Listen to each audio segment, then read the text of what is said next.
Got it? All right. We got it. All right. So how's everybody doing? Hopefully everybody's doing okay. Glad to have everybody signing on with us once again for our program. I want to remind you of the program's number. This is a call-in program. You can call us Yes. anytime here during the program, and we have some special guests coming up today as well. So you'll be able to call them as well, call in during the show and say hello to somebody. The number here is area code 951-799-9032. So you can call in during the show, jump in with us, and have some conversation with us or our guests as we go along. A couple of interesting people joining us tonight. Dr. Johnny Harris from here in Rochester. He's a pastor here, local pastor here, and we're always excited to be able to talk to him.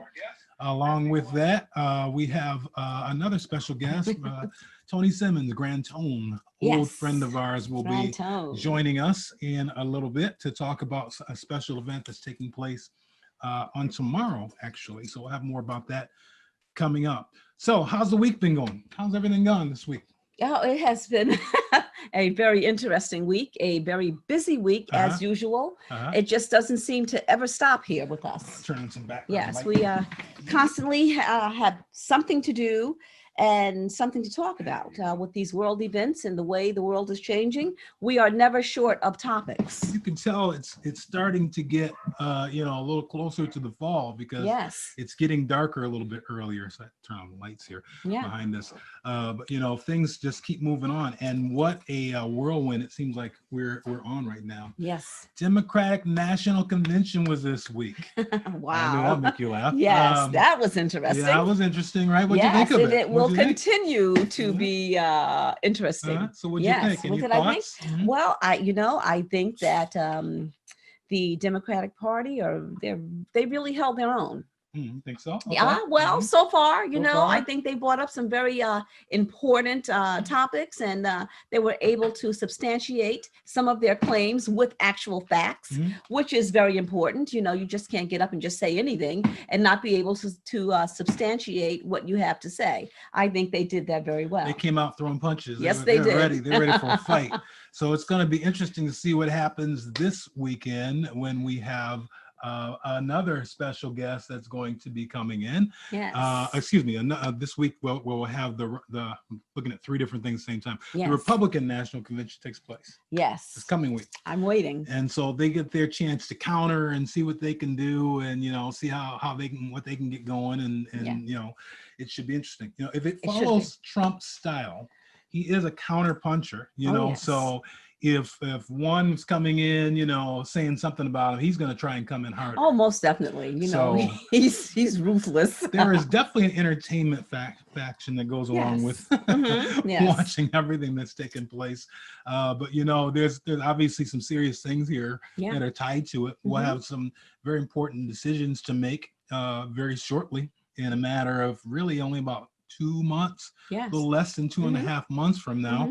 We will be in voting in booths, or we'll be sending in mail, or however that's going to happen. And, right? It's very interesting as to what's going on with the mail right now. Let's see what happens there. Well, New York State just made it official now that anyone can actually vote in New York State by mail as well.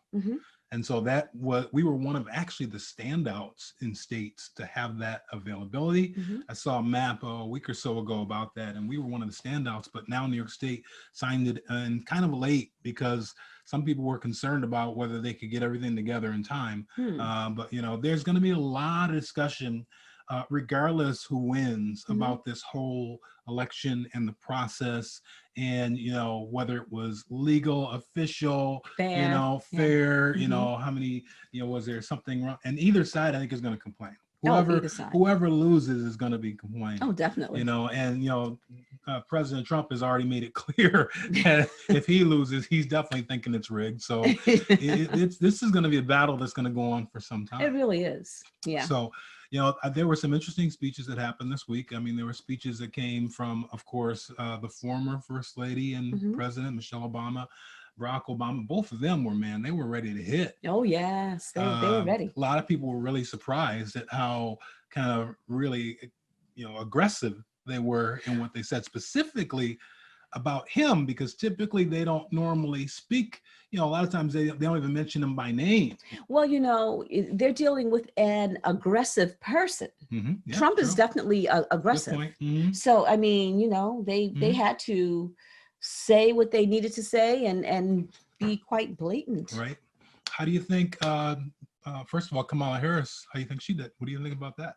I think I think the whole thing, everything regarding politics right now is very interesting. I'm for Kamala. Okay. I'm for Kamala Harris. She's smart. She's bright. She's an attorney. Right. She knows the legal system. She knows the law, and she's not afraid. And I think that's what Biden needs. He needs someone that is not afraid to speak up. Right. Someone that will stand up to a personality like Donald Trump. Yes. And there's been a lot of discussion and debate even on her. This is supposedly someone representing the African American community, but even amongst the African American community, there's been a lot, both sides on this as to whether she was the right one, the wrong one. I don't know. Well, you know what? I think at this point, the people that are for the Democratic Party and that are for Biden, as long as he has someone in there that will fight, right? That's good. That's good enough. And the good thing I think about this convention was, I think more so than 4 years ago, there was a strong indication that all parties in the Democratic Party were ready to come together and work together and kind of put some things aside. Yes. Because 4 years ago, when Hillary Clinton was running, it was a very, very divided party. Very. And I'll just say part of that, I think, had to do with their confidence overall in the candidate that they had. And some people just, she's just kind of, it was in a situation where you either loved her or you hate her kind of thing. Some people in the party loved her and very supportive and faithful, and other people. How many screens do we have going on here? Several. 1, 2, 3, 4. We got like 5 several screens going on. and I got another one on order, by the way. We're gonna blow this out even more. We got all kind of. We have a whole studio going on here. Last week when we started the show, as soon as we hit the start, after the prelude thing came on, we got ready to start, the computer just went insane. It just kind of blew up. It's every like screen popped up. every program began to immediately open up. Yeah. Right at the beginning of the program. So we were like looking crazy there because we were trying to scramble, figuring out what was going on. But we've got some stuff happening. Let's put it that way. Yes. Got screens everywhere. But anyway, Kamala, there were issues, I think, in unity surrounding Hillary. It seems a little bit different this time. And again, I'm not taking a position and won't be taking a position over which side is right or wrong, just observing across the board. So we're gonna do the same thing next week. But just kind of amazing to see, what's happening right now. And one other thing about this is, so what did you think about Joe Biden?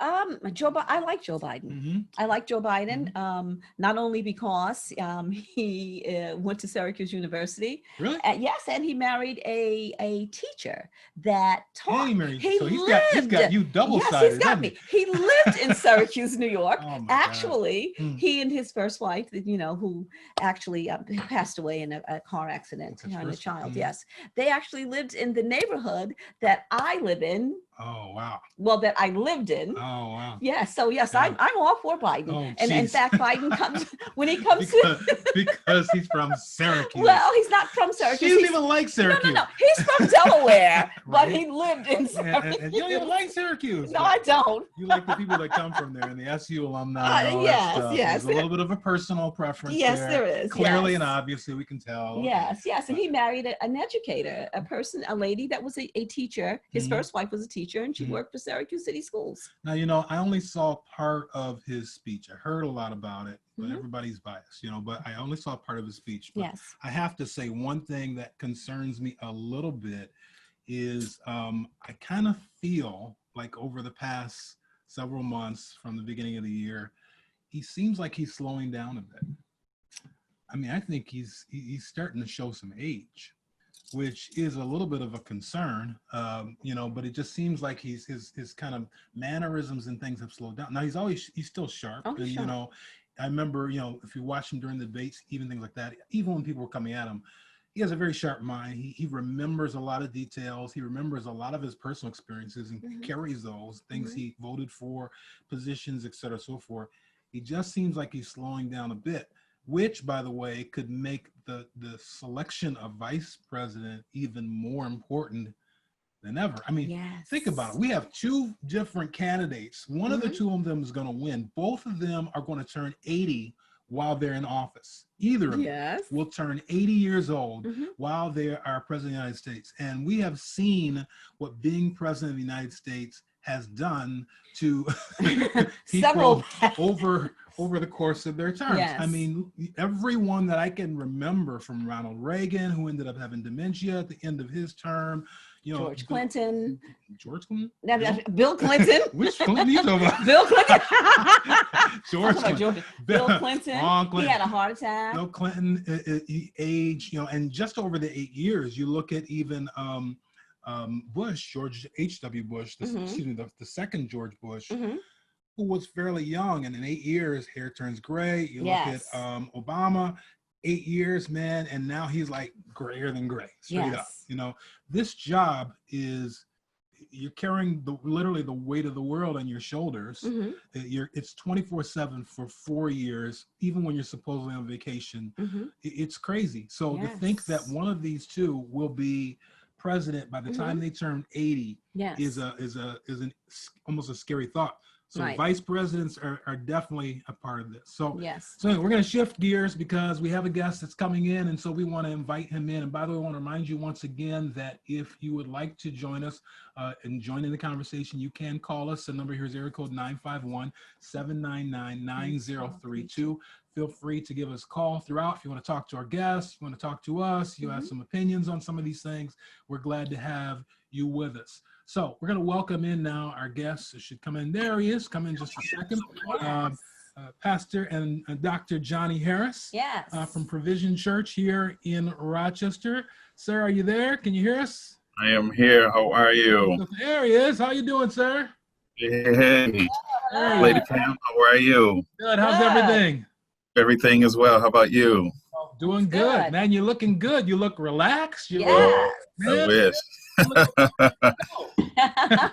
Listen, trying to rest as much as you can. We obviously can't do the travel like we normally do. So I understand. I think I had to go through therapy. You know how we traveled. So it's a readjustment for sure. Absolutely. But it's good to be here. Who knows what it is to be busy? Okay, this is the man that goes. I mean, you think I'm busy. This dude right here, between work, his professional career at Xerox, and how many? I don't even know how many churches anymore. I just can't. Folks he's keeping up with, the school in Syracuse. Man, you have a lot going on at any given time. Yes. Well, it as you get older, you begin to think and say, "What in the world was I doing?" Yeah. I have asked myself that question a few times, and you kind of go through these rides. I had kind of slowed down for a couple of years, and now it's kind of like peaking again. Yeah, it's you heard that, right? It's peaking. Yes. How are things going for you during this time that we've been experiencing, the COVID time? It's certainly different. Is it slower? Is it busier? Are you able to rest more? What are you experiencing? No, and I found that it has become more busier because, of course, you had to make this adjustment where you were used to certainly a certain regime that you would operate according to.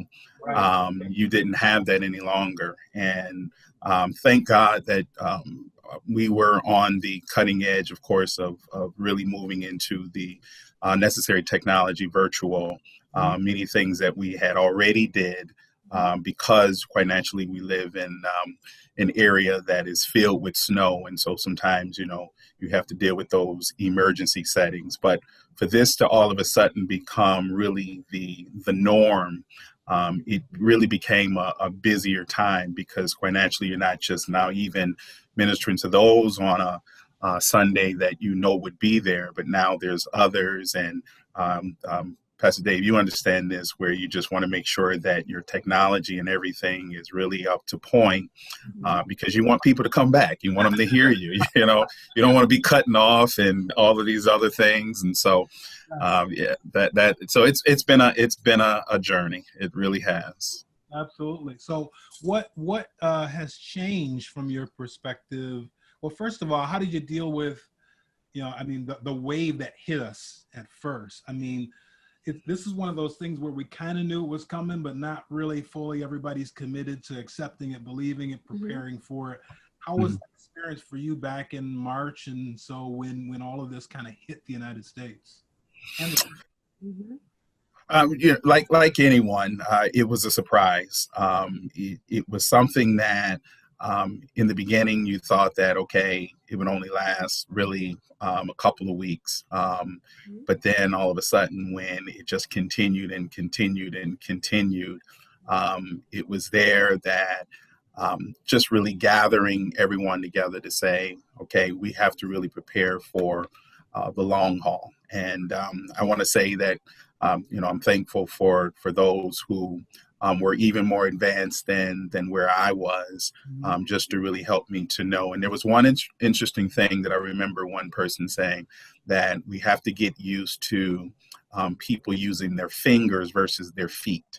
And that really stuck out to me, because what it was really saying is that this new wave of how we would even say, doing church. Now, quite naturally, there be those who will come back per se, but you got to get used to that.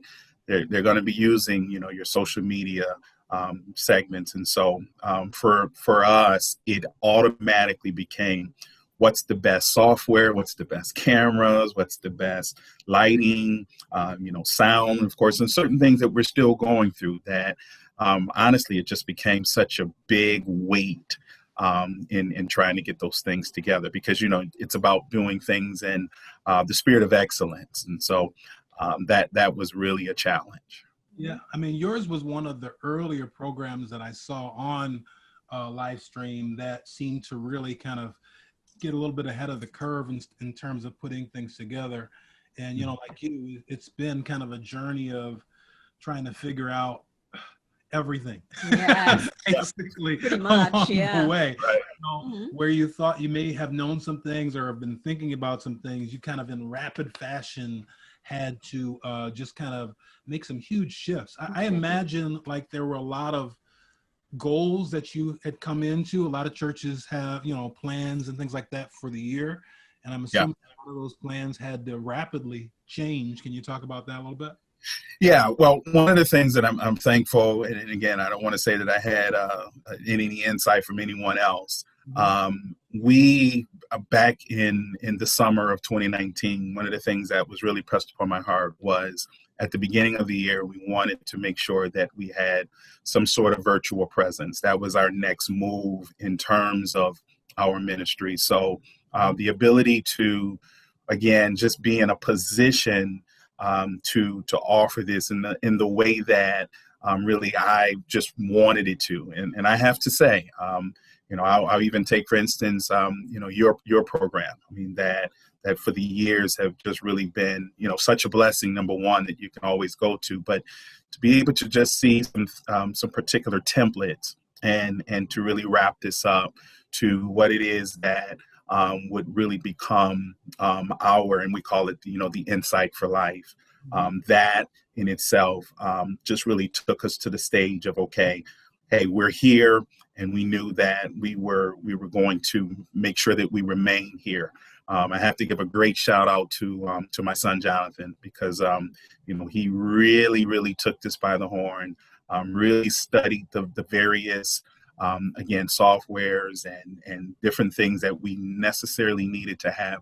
So it took a lot off of me, so that I could really just focus on, okay, how I was going to present myself, Sunday after Sunday, Tuesdays, Thursdays, or whenever you wanted to be on, but also to get a pace. I thought it was very important to making sure you weren't just on, all the time and just saying everything. You got to know when to be there and when to stop. I gotta talk to your son, by the way. I a few things I'm still figuring out. But how did you make the transition with your people in the church? I mean, and how did you support them? I know how it feels to have to say, okay, we're not going to have service starting this week. Yes. You know, and how do you make that transition to how you support them and to not allow them to kind of go over the deep end of, you know, we don't know what's going to happen, we don't know what to do, and you know, and deal with the fear and everything that goes on with this. Yes. Well, one of the things that we have, and again, not taking anything away because, you know, we're still learning this.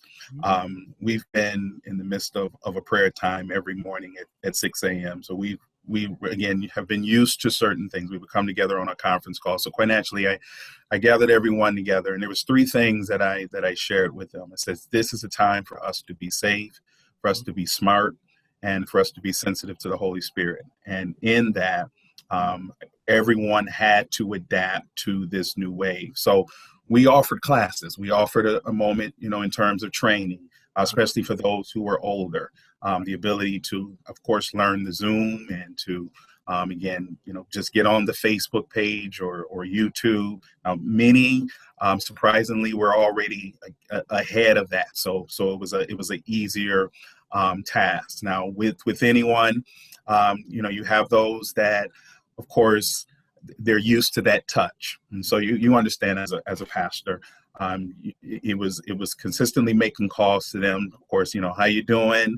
And one of the things that I made sure that we would have to offer was the service by email, or even if we had to put it on, for instance, you know, many people don't have it today, but if we had to put it on a CD, we would, so that they would at least be able to, you know, at some point, hear the service or watch the service. So those particulars were the adjustment. But I have to say, I have to give both of them credit. They picked up very well to what was, again, this, as I called it at the time, the new normal for where things were.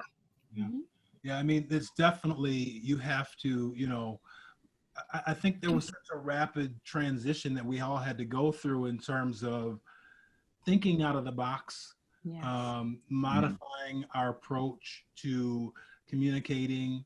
I think that's probably the best word, the approach to communicating, because now you have to communicate. We sent home letters, we had group calls with the church people, we had, you know, all kind of things happening along with the online. So it's not just the online stuff, right? Right. All kind of things. And you know, when I went through this in March, to me, you saw kind of two different, you kind of had two different choices, and you saw people respond in one of two ways.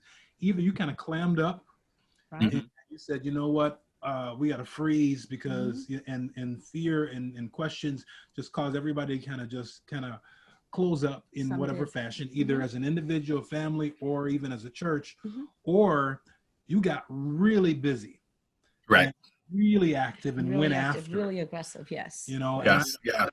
I think we saw that. I honestly was inspired by a couple of other pastors that I saw really step out. You know, one of them is a mutual friend of ours, Pastor Bishop Strong in North Carolina. And I remember the first couple of weeks, they were going at it. I mean, they weren't quite where we were in New York, but you know, aggressively went into, you know, they cut down, we can only have 100 people in the building, to outdoor services. Again, they have a little bit of the advantage of the weather down. Yes, exactly. It was kind of this keep going, we're going to keep going mindset and attitude, and keep servicing and keep serving the people.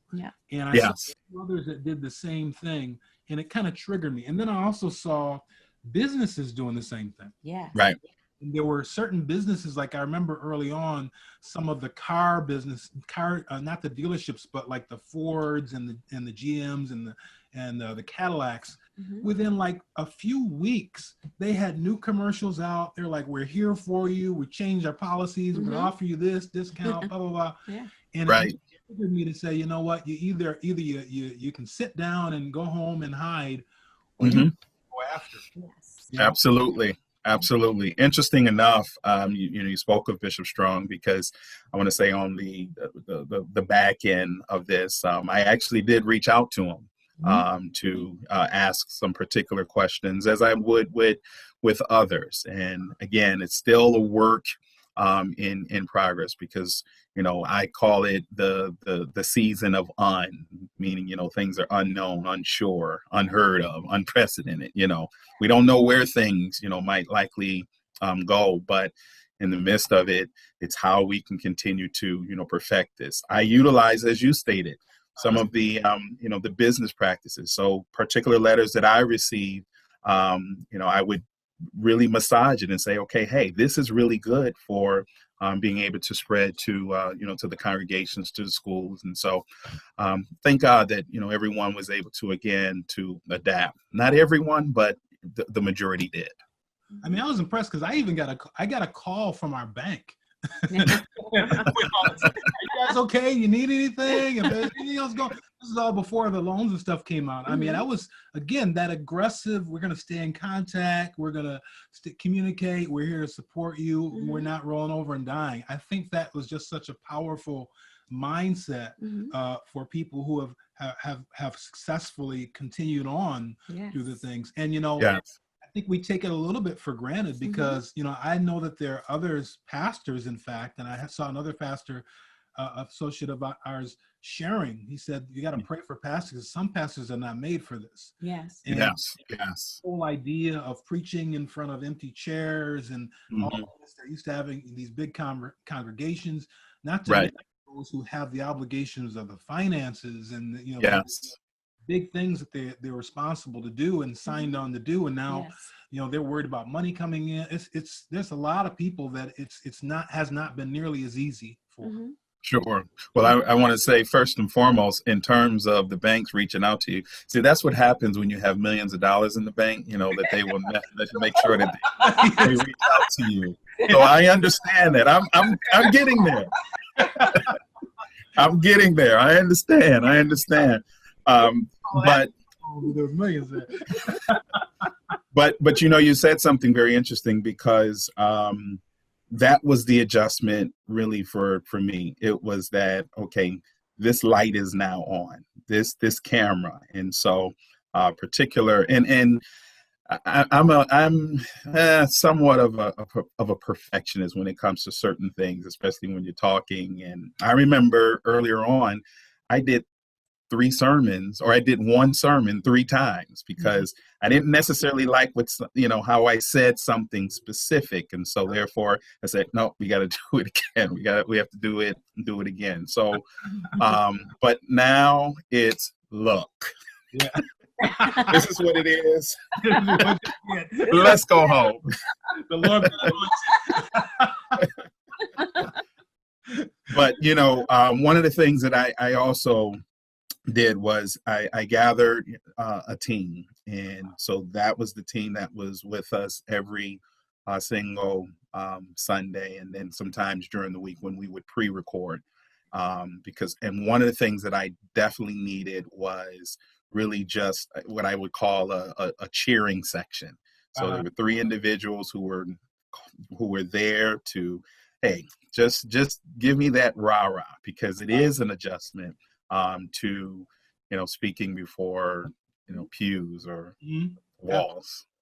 We had we did so much training during that time, especially the earlier time, not to mention the things that we put in place. I mean, we went to town, we were building, we were doing all kind of crazy stuff, building, buying, giving away. We did more donations over that probably 3 months out on the streets than we ever did.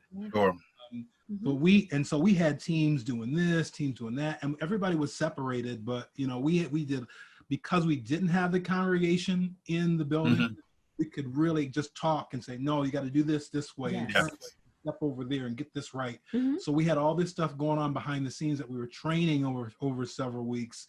And then when we got ready to start services again, we went back into training for a few weeks. Okay, these are your positions. This is what you have to do. This is how has to be done. You know, Right. everything from how we clean and sanitize the church every week to ushers, Yes. everything we, so we really, and I'm not saying this to brag, but I'm saying there's an No. people, we took what was a challenge and made it an opportunity. Yes. Yes, absolutely. And I think that's really, what, the Lord enables us to be able to do, even in situations like this. Yes. And Yes. everyone was very willing to work together and to make Sure. it happen. Yeah, that was good. We worked cohesively. Yeah. A lot of Yeah. And jobs. Yes. yeah, and there were definitely some wonderful things that I'm grateful that did come out of this, because we were able to connect more with our community. We've been since this been serving them. We started with a couple hundred meals throughout the week, and now we're up to I think it's like 600 meals, breakfast and lunch, through partnership over the course of, again, each week on Tuesdays and Thursdays. So, again, all things happen, of course, for a reason. And it's been such a blessing. And, virtually being able to connect with individuals. Thank God that, like I said, just being on the other side of the curve, which is great. So where do you think we go from here? Let's talk for our last couple of minutes about, where are we headed? What's this going to look like if the dust settles, when the dust settles? What do you see us going back to? What do you see being different? Well, I definitely don't think we're going to go back to, as we would say, church as usual. I think that the virtual presence is, of course, here to stay, and you're going to see more and more of what we call that Jetson age. Specifically, one of the things that I've been watching very, very carefully is different sporting events, as well as concerts. Of course, Miami Heat, Roll Tide, Buffalo Bills. I mean, come on, hey. But you're noticing how they're having these virtual fans, of course, and in that, I remember seeing one of Bishop T.D. Jake's services, and how he had this mass choir that was virtual.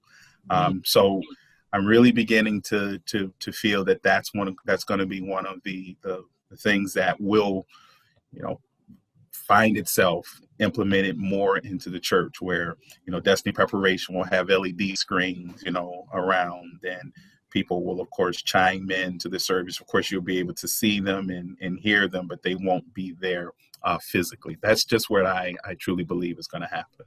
We actually have had that conversation amongst, some of our other churches surrounding the virtual choir, virtual worship, things like that. So I'll be calling you when we get ready to do those LED screens. So, you're the one that have the millions of dollars, so we're all coming to you. Need a little hand on that one. But it may be a while before, these larger churches ever experience being full like they were in the past. It took a while before that. And it almost comes down to, I know myself, we're preparing for a meeting with the leaders in September, and it's like so many goals and metrics have to shift right now. What we would have considered in the past as being successful, and from a spiritual perspective, I really think that's part of the shakeup that God has done, is because what we deem successful has not always necessarily been what God might deem successful. And it was funny. I was actually ministering a lot about this before March, some of these elements, but we may not be counting our success by the number of people in the pews. Absolutely. We have to really start thinking elsewise in terms of church growth, because sometimes we measure success by church growth. We've gone number of people, you can see them in the pews. We're about to get a bigger building. It's all about bigger, and then programs.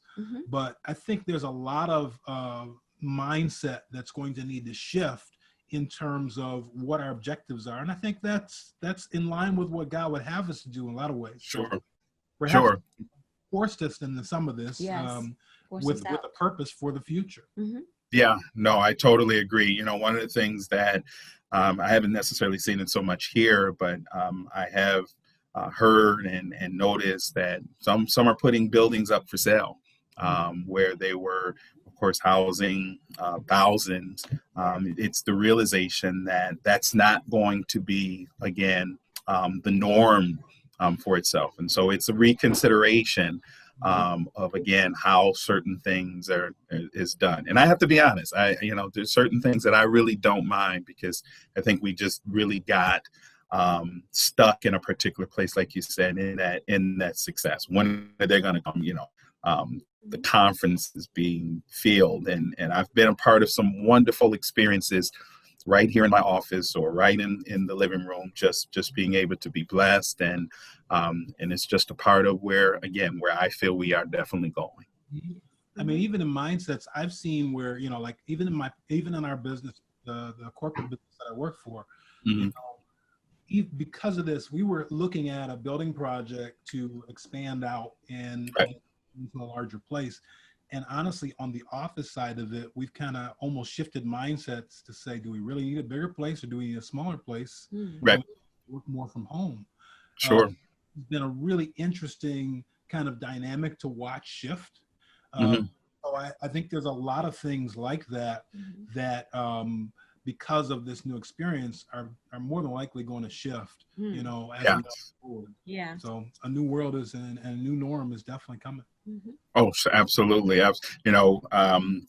With actually being between Rochester, Buffalo, Syracuse, I had offices that I rarely used. Right. And it was if I had my phone, if I had my iPad, it's that working from home syndrome, or the ability to, hey, okay, we'll meet here to make sure certain things are done. And again, it's just like you said, the same way that we're using certain things in corporate America, we're going to be using them in the church. Absolutely. Man, yes. we gotta get ready to run. We appreciate it. Yes. And I'm glad this time people can actually hear you. It was no. Listen, I want you to know you guys are doing a wonderful, wonderful job. I really enjoy this, hearing it, and just want you to keep up the good work, because listen, this is really what we need: conversation, especially from two wonderful people like you. So thank you. Appreciate that. Definitely appreciate it. So we'll look forward to catching up with you. We got to figure out how to catch up in the midst of this, and we'll have to. Yes, sir. All right. All right. Tell everyone hello. Will do. Okay. God bless. God bless you. Have a good one. All right. Bye-bye. All right, everybody. So once again, there's been a huge dynamic that has been going on. We've experienced and seen. And we were talking largely from the perspective of churches, but also affects homes, affects, all these different types of experiences that people are having. Yes. It really is a dynamic shift.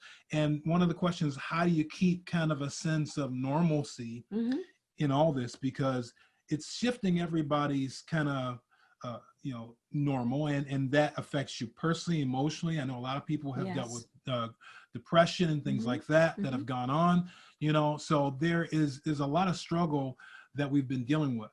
And you kind of sense that people are still trying to find their way back to normal. Yes. Trying to get, even just relax. I mean, we missed all the concerts this summer. We missed all the travel. All the things we would travel to. Yes. Have all, we've missed all of those things. Yes. So it's been a huge shift, and, stressful in a lot of ways. I mean, I think even for us, part of that stress we dealt with by just digging in so hard. Yes. And going through things, but there's still a real world situation around us. And I think there is a need at times, to have the opportunity to take a break, to kind of get back to some sense of the world has not ended yet. And so we have another guest that's about to come on right now, another good friend of ours, Tony Simmons, also known as Grand Tone. Grand Tone. Around town, been here Yes. for a long time. Uh-huh. And, he's going to be joining us in just a second. And he's got something to share with us about an upcoming, hey, there he is. I see his picture. Hey. So he's coming on board. And, I want to talk about something he's got coming up real soon. How you doing, sir? How you doing there? How you guys doing today? Okay. Man, we're doing good. It's a good day. We got everything working right now. Yes. It's good to see you both.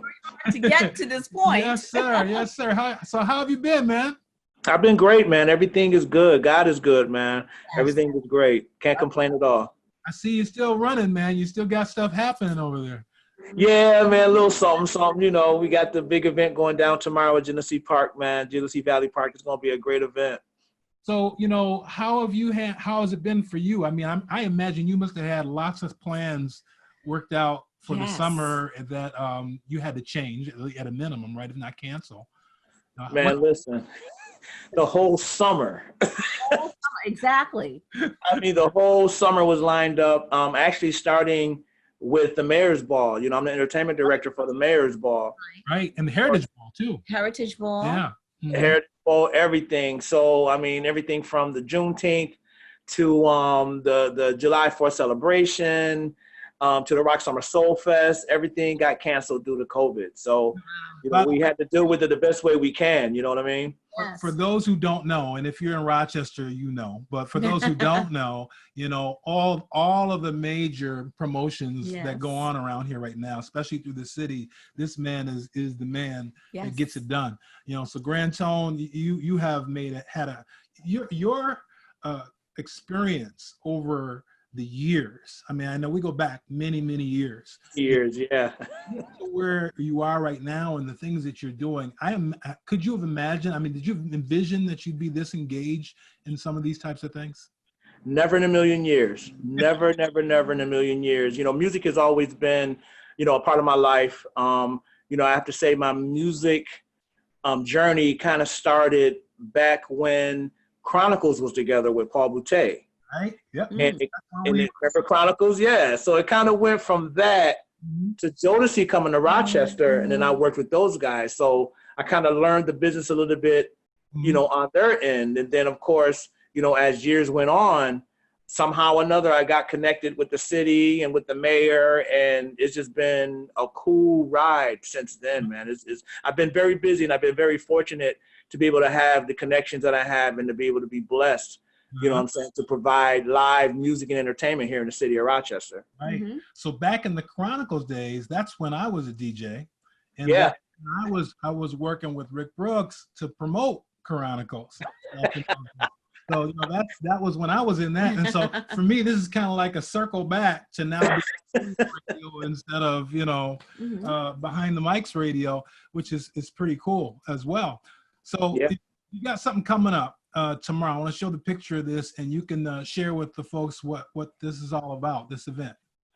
Yes, well, tomorrow's event is called Sounds of Music on the Lawn, and is actually being brought to you by a promoter by the name of Evans Buntley. Evans Buntley was a part of one of the elite pop locking groups back in the 70s and early 80s, the Quaker Lots.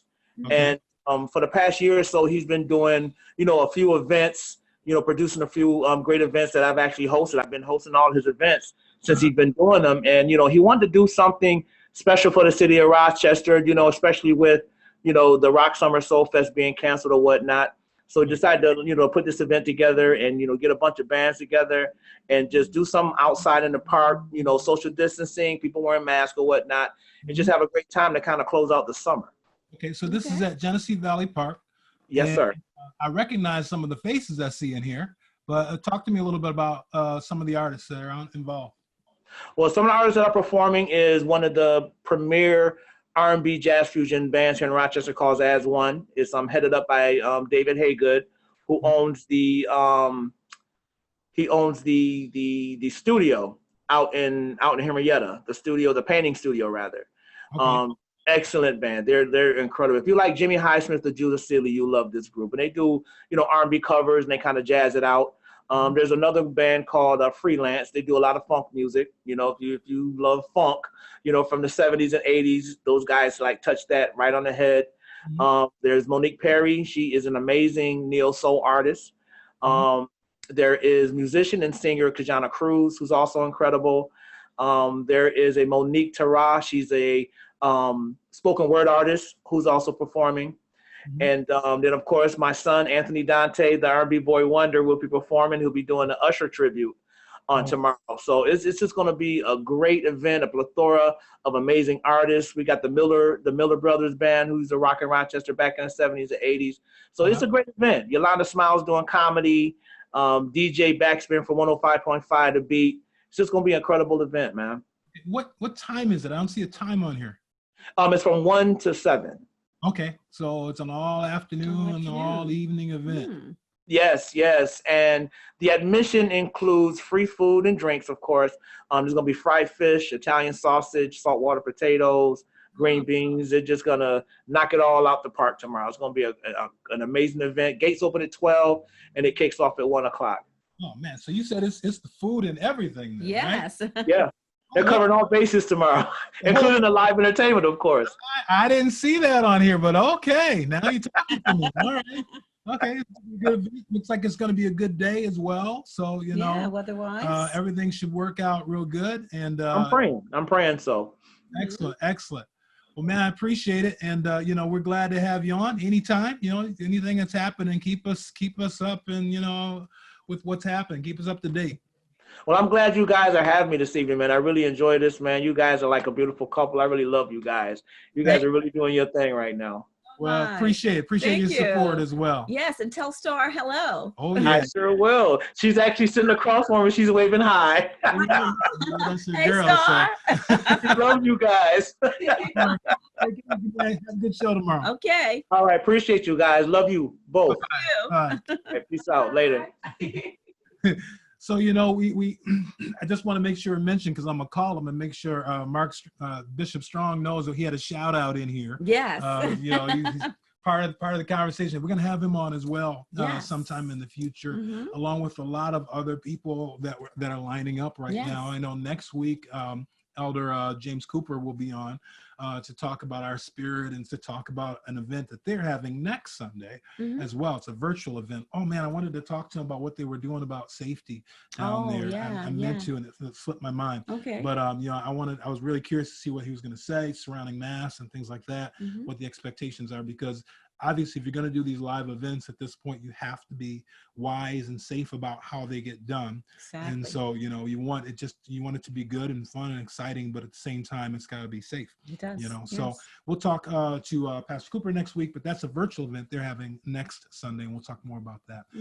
Want to invite everybody, encourage everybody to continue to spread the word about the program. Lots of things that we are lining up for the future. Yes. Lots of names, lots of people we're talking to, and we're going to have some great conversations. The one thing I'm going to ask y'all, you know, give us a call, give us a holler, give us a yell. Say something. You know, connect up. Y'all been really, really quiet. Communicate. Let me say, you know, I do want to say hello to a couple of people who were on. I saw Eric, an old friend of ours that are on, along with, of course, some of our faithful followers. But Enoch Randolph, man, used to be from Rochester. He lives elsewhere now, but he's actually related to Calvin. Oh, really? Another one of those. Oh, okay. So, you know, we have others as well. Excuse me. Renee is on my watch party. And then, I see Dr. Land is on there. Yes, my godmother, Dr. Land. Glad to see you on. We'll talk later. Right. And Latasha Miles is on as well. Yes. And lots of other people, I'm sure. Yes, I see my good friend, Susan Corrado. Yes, I've known her for years. So glad that she's on and to see her here. Yeah. And who else is on?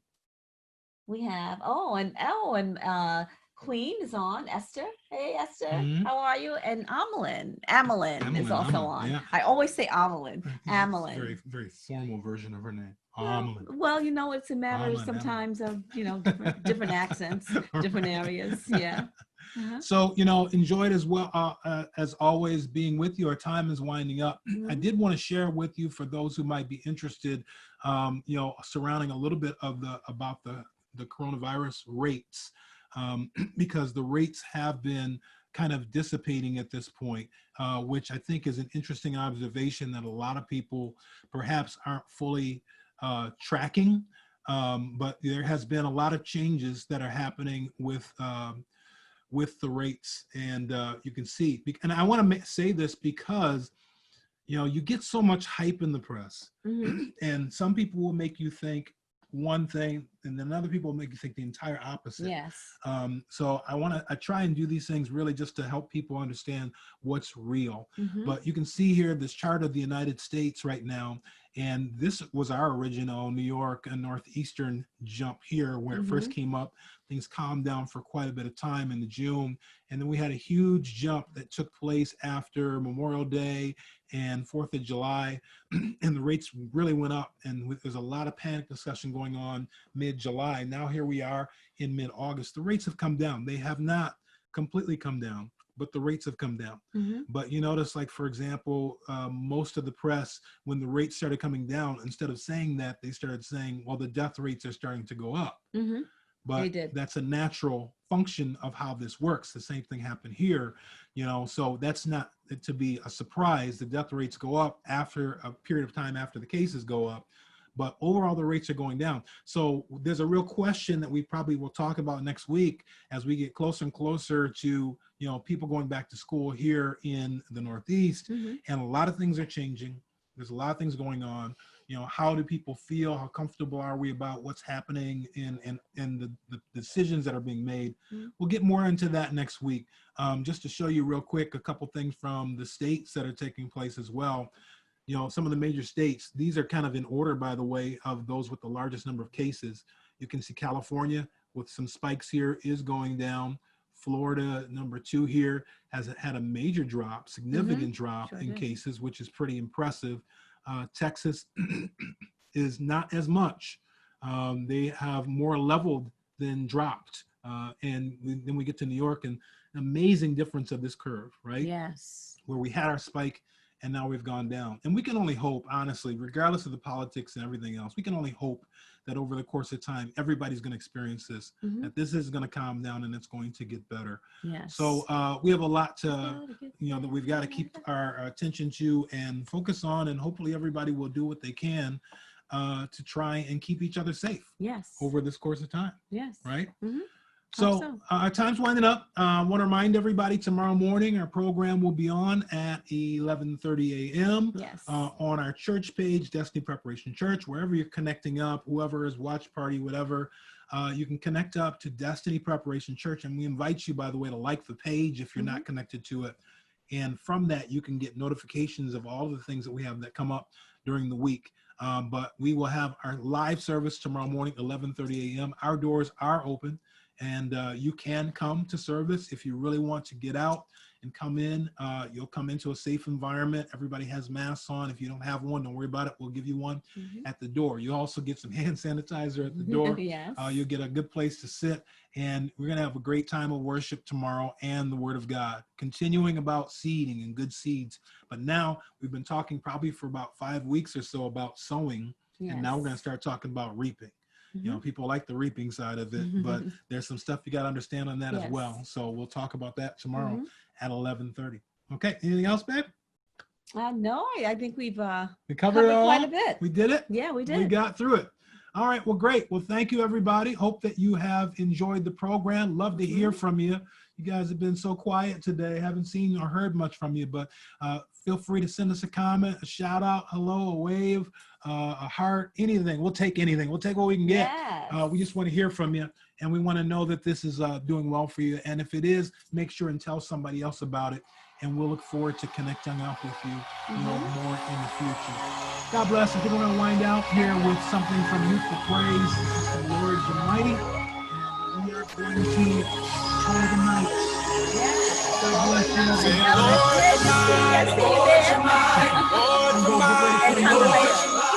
All right.